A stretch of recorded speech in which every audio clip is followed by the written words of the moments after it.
Good morning, students. In the last topic, we ended with what? We ended that Magad became very powerful. It became powerful due to the different reasons. It developed a law, that is agriculture. We have seen that elephants and all those iron mines got that. Now the third topic which we are covering, that is what? An early empire. So that early empire means who established there his powerfulness. It was from 321 to 185 BCE. That is the Mauryan Empire. Just before this Mauryan Empire, there was another ruler. Nanda dynasty was ruling in that place, and it was the Mahapadmananda who was the last ruler. He was thrown out and Chandragupta Maurya became the king. He was very powerful king. He extended his empire from northwest frontier, that is Afghanistan, Balochistan, till the subcontinent areas of our country, and you can say only Orissa was left out and most of the part were under his control. He was so powerful. His son was Bimbisara and Ashoka was his great grandson. But you will find that Ashoka became the famous ruler in the Indian history, and he brought Magad to his epitome. We will find that mainly, you know that Ashoka was a very great ruler.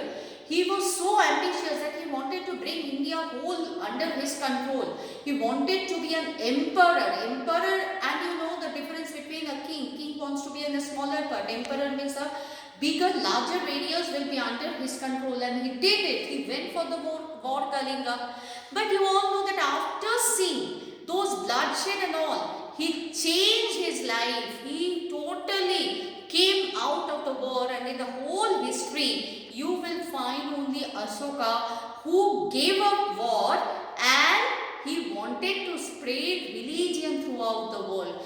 By this, he wanted to be remembered again. So, Ashoka, you can see that in the latter part, the national leaders were also inspired by Ashoka's ideology and all. So, when we will see that Magad reached to his epitome during the time of Ashoka.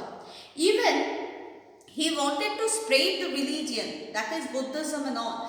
He used to write those messages and all, that is in the local language, that is Prakrit language. Why he took that? Because at the time maximum people used to speak the Prakrit language. So he wanted to preach the people by the local language so that the people can understand that why we should not fight with each other, why we should respect. We will come all these points afterwards. I am just telling you now that he wrote his all these ideologies in Prakrit language, and he used that script. That script was Brahmi script, which he used for his writing this ideologies.